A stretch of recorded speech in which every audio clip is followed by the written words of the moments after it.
Hello guys, இன்னைக்கு இந்த ஸ்டோரியோட episode 3 தான் பார்க்க போகிறோம். போன பட்டத்தோட கம்ப்ளீட் பண்ணியிருந்தேன்னா, அர்ஜுன் எதர்ச்சியாக ஃபைல் தேடிட்டு இருக்கும்போது மீராவோட சீக்ரெட் ஃபோட்டோ அவன் கையில் சிக்கியிருந்திருக்கும். அதை திருப்பி பார்த்தா அவள் வேற ஒரு பர்சன் கூட சந்தோஷமாக இருக்கிற மாதிரி ஒரு ஃபோட்டோ வந்திருக்கும். பின்னாடி திருப்பி பார்த்தா ஃபார் எவர் யுவர்ஸ்ன்னு போட்டிருந்திருக்கும். அர்ஜுன் அதை பார்த்து செம்ம காண்டாக இருந்திருப்பான். அதோட அந்த பாட்டை கம்ப்ளீட் பண்ணி இந்த சொல்லஸ் கண்டிச்சு த பாத்ரி. இப்போ அர்ஜுனுக்கு ரொம்ப கோவம் வருது. அப்படியே அந்த ஃபோட்டோவையே பார்த்துட்டு முறைச்சிட்டு இருக்கான். பிகாஸ் அந்த ஃபோட்டோவில் மீரா அவ்வளோ ஹாப்பியாக இருக்கா. இது இவ்வளோ ஹாப்பியாக இருந்து அர்ஜுன் பார்த்துருக்க கூட மாட்டான். பட் இந்த ஃபோட்டோவில் இவ்வளோ அழகாக சிரிச்சிட்டு இருக்காளே, அப்போ இவளுக்கு வந்து ரிலேஷன்ஷிப்பில் இருந்திருக்கா, ஒரு பர்சனை லவ் பண்ணியிருந்திருக்கா. அப்படி இருந்துமே பணத்துக்காண்டி அவனை விட்டுட்டு என்ன கல்யாணம் பண்ணியிருக்கா. இதில் நல்ல விஷம் வேற போட்டிருக்கா. என்னை மொத்தமாக ஏமாற்றிட்டா. அப்புறம் எதுக்கு வேணும் என்ன கல்யாணம் பண்ணிக்கணும்? காசுக்காண்டியா? இல்லை வேறு எதுக்காண்டி என்ன கல்யாணம் பண்ணிக்கணும் அப்படின்னு அர்ஜுனுக்கு ஒன்றும் புரியலை. அப்போன்னு பார்த்து வீட்டில் எல்லாரும் ரூம்குள்ளே வர சத்தம் கேட்குது. ஸோ சத்தம் கேட்டதும் அர்ஜுன் அந்த ஃபோட்டோவை திருப்பி அதை கபோர்ட்குள்ளேயே வச்சுட்டு திரும்புகிறான். அர்ஜுனோட ஆன்ட்டியா கிட்ட வந்து, இங்கே பாரு அர்ஜுன், உனக்கு அம்மா இல்லை, பட் அம்மா இல்லாத குறைய நான் தீக்கணும்ல, ஸோ அதனால் இந்தாங்க அப்படின்னு 2 டிக்கெட் கொடுக்குறாங்க. என்னது ஆண்டி இது? இது மூவி டிக்கெட். மூவி யார் போகிறா? எனக்கு ஆஃபீஸில் வேலை இருக்குது, நான் ஆஃபீஸ் போகிறேன். டிடிடி, நேற்று தான்டா கல்யாணம் ஆயிருக்கு, இன்றைக்கி ஆஃபீஸ் போறியா? இது நல்லா இருக்காது அர்ஜுன். நம்ம வீட்டிலே ரொம்ப நாள் கழித்து இப்போ தான் ஒரு நல்ல விஷயம் நடந்திருக்கு. இன்னும் அடுத்து உனக்கு குழந்த பிறக்கணும். அது ரொம்ப பெரிய நல்ல விஷயமா இருக்கும். ஸோ அதுக்கான ஒரு சின்ன முயற்சி தான் என்னோடய கிஃப்ட். ஆன்ட்டி எதுவும் சொல்லக்கூடாது. மிராவை கூட்டிகிட்டு மூவி முடிச்சுட்டு ஷாப்பிங் போயிட்டு வரணும், ஓகேவா? என்னை ஏமாத்தலான்னு பார்க்காத. அவளை ஷாப்பிங் கூட்டிகிட்டு போயிட்டு வந்திருக்கே இல்லையாங்கிறத நான் செக் பண்ணுவேன், ஓகே? பிகாஸ் வரும்போது பையோடு தான் வரணும். ஷாப்பிங் பையோடு தான். கிளம்புங்க அப்படின்னு 2 பேரையும் அவசரப்படுத்துகிறாங்க மிராவா. அம்மா இதெல்லாம் வேண்டாம். ஐயோ, அதெல்லாம் அப்படி சொல்லக்கூடாது, நீ போ, அர்ஜுன் கூட போ அப்படின்னு ரொம்ப ஃபோர்ஸாக தள்ளி விட்றாங்களா. மிரா டெரஸில் நின்றுட்டு இருந்திருப்பா. லைட்டாக வலிக்கிடுச்சு. அர்ஜுன் உடனே டக்குன்னு கையை பிடிச்சி அப்படியே பிடிச்சி இழுக்கிறான். மிராவோட கிட்ட போய் நிற்கிறா. ஸோ அர்ஜுனை ஹிப்பை சுற்றி பிடிச்சிட்டு மிராவை தூக்கி இந்த பக்கம் நிப்பாட்டுறான், அவன் கிட்ட நிப்பாட்டுறான். அந்த செகண்ட் மிரா அப்படியே அர்ஜுனோட ஹார்ட் கிட்டே கை வச்சுருந்துருப்பா. அவன் ஹார்ட்டு படப்படன்னு பீட் ஆகிருந்திருக்கும். அதை ஃபீல் பண்ணிகிட்டே அப்படியே அவனோட கண்ணை பார்க்குறா. அர்ஜுனுக்கும் இப்போ நம்ம எதுக்கு இவ்வளோ பிடிச்சோம் அப்படின்ற மாதிரி ஒரு திங்கிங் கூடயே மிராவை பார்க்குறா. 2 பேரும் இப்படி பார்த்துட்டு இருக்கும்போது அங்கே சின்ன குழந்தைங்களாம் இருக்குமா, அதுங்களாம் வந்து, இப்போவுமே அண்ணாவும் அண்ணியும் ரொமான்ஸ் பண்ண ஸ்டார்ட் பண்ணிட்டாங்களா, போச்சு போ மம்மி, உன் பிளான் சூப்பர் அப்படின்னு ஆன்ட்டி கிட்ட சொல்கிறாங்க. ஆன்ட்டி அப்படியே வெக்கப்பட்டு சிரிக்கிறாங்க.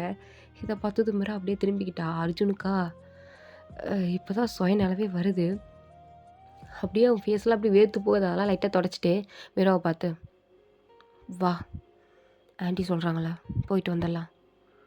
இல்லை எதுக்கு, போகலாம். சரி ஓகே அப்படின்னு சொல்லும்போது ஆன்ட்டியா இன்னொரு படி மேலே போய், இப்போ தானே கல்யாணம் ஆயிருக்கு, ஏன் 2 பேரும் கையை பிடிச்சிட்டு போகக்கூடாது? அர்ஜுன், மிரா கையை பிடிச்சி கூட்டிகிட்டு போ ஆன்ட்டி அது அப்படின்னு சொல்லிகிட்டு இருக்கும்போது அதுக்கு மிராவா, எல்லாம் இருக்கட்டும், நீ ஆல்ரெடி தடிக்க விழுந்துட்டுருக்க, கையில் வேறு லைட்டாக அடிபட்டிருக்கு, இன்னும் கொஞ்சம் விழுந்தது ஆயிடுச்சுன்னா எங்கள் வீட்டுக்கு வந்த மருமகளை நாங்கள் தானே பத்திரமா பார்த்துக்கணும். ஸோ அர்ஜுன், மிரா கையை பிடிச்சி கூட்டிகிட்டு போ. இனிமேல் எங்கே போனாலும் அவள் கையை விட்டுறாத, பத்திரமா பிடிச்சிக்கோ, ஓகேவா? சரிங்க ஆண்டி அப்படின்னு அர்ஜுன் கையை நீட்டுறான். மிரா அவனோட கையை பார்த்துட்டு அப்படியே அவனை பார்க்குறான். அவனும் ஓகே அப்படின்னு கையை பிடிக்கிறது என்ன ஆகிடப்போகுது அப்படின்னா மிராவும் கையை கொடுக்குறா. பட் 2 பேரும் கையை பிடிச்சி நடந்து போகும்போது 2 பேரோட ஃபீலிங்ஸுமே அவ்வளோ டிஃப்ரெண்ட்டாக இருக்குது. அர்ஜுனுக்கா இந்த மாதிரி அவன் யார் பொண்ணு கையை பிடிச்சி நடந்து போனதே கிடையாது. ஸோ இப்போ மிராவோட கையை பிடிச்சி நடந்து போகும்போது he feel so much difference and so much emotional butterflies. அவனுக்கு ரொம்ப ஒரு மாதிரி பட்டர்ஃப்ளை ஃபீலிங்ஸாக இருக்குது. பட் இங்கே மிரா அவள் நார்மலாக தான் இருக்கா. ஏன்னா அவளோட தாட்டில் அவள் ஸ்ட்ராங்காக இருக்கா. பட் அர்ஜுனுக்கு அந்த ஸ்ட்ராங்னஸ் இல்லை, அப்படியே தடுமாறிக்கிட்டே இருக்காப்புல. காரில் ஏறுறாங்க. ஸோ 2 பேரும் ஃபஸ்ட்டு மூவி பார்க்க தான் போகிறாங்க. மிராக்கு இது வேணும் அது வேணும் அர்ஜுன் எதுவுமே கேட்கல. அவன் பாட்டுக்கு பாப்கார்னு, சாக்லேட்டு, ஜூஸு அப்படின்னு எல்லாத்தையும் வாங்கி மிரா கையில் கொடுத்துட்டான். மிரா பார்க்குறா. அர்ஜுன், என்ன இவ்வளோத்தையும் கொடுத்தா ஏன் உன்னால் சாப்பிட முடியாதா?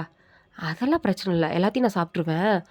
ஆனால் இவ்வளோத்தையும் என்னால் தூக்கிட்டு போக முடியாது, இந்த பாப்கார்னை மட்டும் தூக்கிட்டு வாங்க அப்படின்னு அதை அவன் கையில் கொடுத்துட்டு அவள் பாட்டுக்கு ஜூஸ் குடிச்சிட்டு மேடம் முன்னாடி நடந்து போயிட்டுருக்காங்க. அர்ஜுன் பார்க்குறான், இவ்வளோத்தையும் வாங்கி கொடுத்தா திங்க முடியாது, நான் டயட்டில் இருக்கேன், என்னால் முடியாது அப்படின்னு சீன் போடான்னு பார்த்தா அதெல்லாம் தின்றுவேன், தூக்கிட்டு வர நீ தூக்கிட்டு வான்னு சொல்கிறா. ரொம்ப டிஃப்ரெண்ட்டாக இருக்காளே அப்படின்னு அப்படியே சுற்றி முற்றி பார்க்குறான். அங்கே இருக்க எல்லா கப்புள்ஸுமே குட்டியோண்டு பாப்கார்னு இல்லை பாய் ஃப்ரெண்ட் கிட்ட சீன் போடுறதுக்காண்டி நான் டயட்டில் இருக்கேன், எனக்கு வந்து இந்த மாதிரி சேலட் அந்த மாதிரி ஐட்டம்ஸ் கொடுங்க, நோ க்ராப்ஸ், அந்த நோ கேலரிஸ் அந்த மாதிரி ஐட்டம்ஸ் கொடுங்க, எதுக்கு இவ்வளோ கொடுக்குறீங்க, எல்லாம் சாப்பிட்டா நான் குண்டாயிருவேன், வேண்டாம் அப்படின்னு சொல்லிக்கிட்டு இருக்காங்க. ஆனால் மீரா அதெல்லாம் கண்டுக்கவே இல்லை. அவள் ரொம்ப டிப்ரெஷனில் இருந்தாவோ, அதாவது ரொம்ப கவலையில் இருந்தாலோ அவள் நிறையா ஸ்நாக்ஸ் சாப்பிடுவாள், அது அவளோட ஹேபிட்.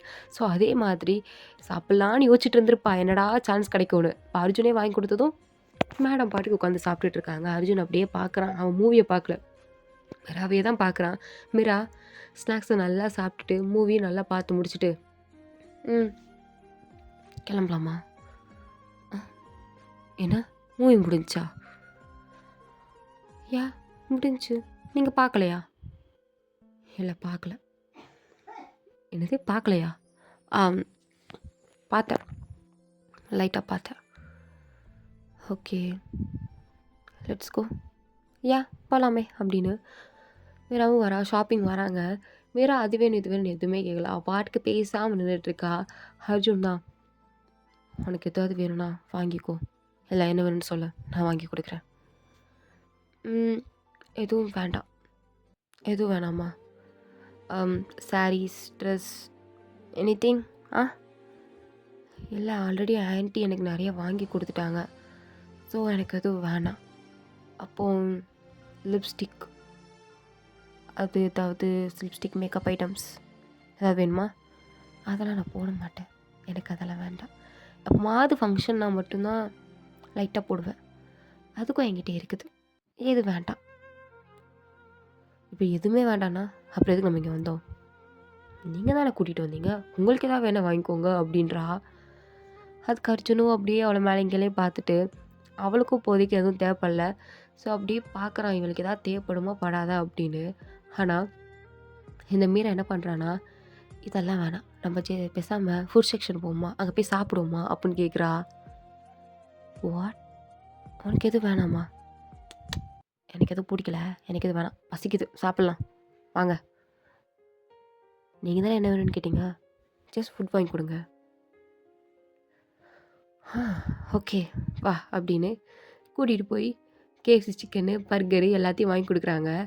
மீராவும் எல்லாத்தையும் நல்லா சாப்பிட்டு முடிச்சுட்டு, ஓகே நல்லா சாப்பிட்டேன், எனக்கு இது போதும், ஏதாவது ஷாப்பிங் பண்ணிட்டு வரணும்னு ஆண்டி சொல்லியிருக்காங்க, அவங்க செக் பண்ணுவாங்க. ஸோ நம்ம ஷாப்பிங் வேலை நினச்சிட போகிறாங்க, அதுக்காண்டியாவது எதாவது வாங்கிக்கோ. ஏன் கண்டிப்பாக வாங்கணுமா? யா சரி ஓகே.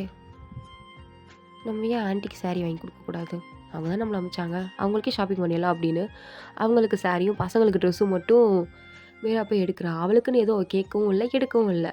அர்ஜுன் இதை ஒரு மாதிரி அப்படியே வியப்பாக பார்த்துட்ருக்கான். மீராவும் எல்லாம் ஷாப்பிங் பண்ணி முடிச்சுட்டு வீட்டுக்கு தான் வராங்க. ஸோ வீட்டுக்கு வந்து ஆன்ட்டிக்கிட்ட எல்லாத்தையும் கொடுத்துட்டாங்க. ஆன்ட்டியும் ஹாப்பியாக சரிம்மான்னு கிளம்பி போனதுக்கப்புறம் ரூம்குள்ளே வந்ததும் தான் அர்ஜுன் அப்படியே அந்த கபோர்ட்லேருந்து ஃபோட்டோ எடுத்துக்கிறான். மீரா அது வரைக்கும் கவனிக்கவே இல்லை, என்ன எடுக்கிறான் அப்படின்னு நல்லா பார்த்ததுக்கப்புறம் தான் அந்த ஃபோட்டோவை எடுத்து பெட்டில் தூக்கி போட்டு, ஆன்சர் பண்ணு, இதுக்கு என்ன, இதுக்கு என்ன அர்த்தம், நீங்கள் என் திங்ஸை டச் பண்ணிங்களா, யாரை கேட்டு என்னோடய திங்ஸை டச் பண்ணிங்க, என் பேக் எதுக்கு திறந்தீங்க, இங்கே பார், இந்த கேள்வி கேட்குற வேலை என்கிட்ட வச்சுக்காத, எனக்கு இதெல்லாம் பிடிக்காது, ஒழுங்கு மரியாதையாக பதில் சொல்லு. அப்போ இவனை நீ லவ் பண்ணிக்கிட்டு இவனை ஏமாற்றிட்டு தான் மனத்துக்காண்டி என்னை கல்யாணம் பண்ணியிருக்க, அப்படி தானே? இங்கே பாருங்க அர்ஜுன், தேவைலாம் பேசாதீங்க. அப்போ இவ்வளோ நேரம் இதை நீங்கள் பார்த்துட்டீங்க, பட் என்கிட்ட மூவி பக்கத்தில் இருந்து ஷாப்பிங் பண்ணுற வரைக்கும் சும்மா நடிச்சிருக்கீங்க, அப்படி தானே? மனசுக்குள்ளேயே வச்சுட்டு நடிச்சிருந்துருக்கீங்க, அதுதான் அர்ஜுன். இங்கே பாரு, ஃபேமிலி முன்னாடி என்னை ரியாக்ட் பண்ண சொல்கிறியா, எனக்கு அதெல்லாம் பிடிக்காது, சுத்தமாக பிடிக்காது. கேட்ட கேள்விக்கு பதில் சொல்லு, இதுக்கு என்ன அர்த்தம்? அப்போது என்னை எது கல்யாணம் பண்ணிக்கிட்டேன்? ஏன்னா எனக்கு வேறு வழி இல்லை, நான் தப்பிக்கணும், ஏதாவது பண்ணி ஆகணும் அப்படின்னு கத்துறா. அவள் கத்துனதுக்கப்புறம் அர்ஜுன் எதுவும் சொல்லலை. ஏன்னா இந்த மாதிரி ஆன்சர் அவன் எதிர்பார்த்துருக்க மாட்டான். ஸோ அப்படியே அமைதியாக நின்றுட்டுருக்கான். மீராவும் எதுவும் சொல்லாமல், போதுமா, உங்களை கல்யாணம் பண்ணிக்கிட்டது உங்கள் காசுக்காண்டி கிடையாது, தப்பிக்கிறதுக்காண்டி, சில பேர்கிட்டேருந்து என்ன நானே காப்பாற்றுக்கிறதுக்காண்டி தான் உங்களை கல்யாணம் பண்ணிக்கிட்டேன், வேறு எதுவும் இல்லை அப்படின்னு சொல்லிட்டு அவள் பாட்டுக்கு பால்கனியில் போய் நின்றுக்கிட்டா. மழை வேற பயங்கரமாக பெய்யுது. ஆனால் அந்த மழையிலேயே அவள் அங்கேயே நின்றுட்டு நினச்சிட்டே அழுதுட்ருக்கா. இங்கே அர்ஜுன் எதுவுமே பேசாமல் அப்படியே மிராவே சைலண்ட்டாக பார்த்துட்ருக்கான். கிட்டத்தட்ட 1 hour கிட்ட ஆயிருந்திருக்கும். நைட் டைமே வந்துடுச்சு. அப்படி இருந்தும் அர்ஜுன் மிராவை விட்டு தள்ளி போகலை. அங்கேயே உட்காந்து அவளையே தான் பார்த்துட்ருக்கான். அவளும் அவன் பார்க்குறான் அப்படிங்கிறதெல்லாம் நோட்டீஸே பண்ணல. அவள் பாட்டுக்கு வெளிலன்னு அழுதுட்ருக்கா. பட் மழை ரொம்ப அதிகமாக பெய்யறதால மிரா லைட்டாக கோல்டாக ஃபீல் பண்ணுறா. அது அர்ஜுனுக்கும் புரியுது. ஸோ எதுவும் பேசாமல் காஃபி எடுத்துகிட்டு வந்து பக்கத்தில் இருக்க டேபிளில் வச்சுட்டு அங்கேருந்து அமைதியாக நடந்து வந்துட்டான்.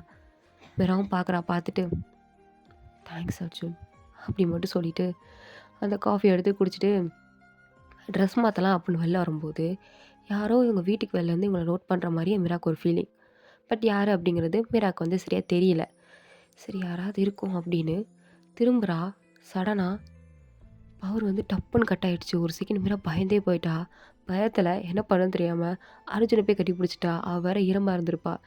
அர்ஜுனே இப்போ தான் கோட்டை கழட்டிட்டு ஷர்ட்டோடு நின்றுட்டு இருந்திருப்பான்.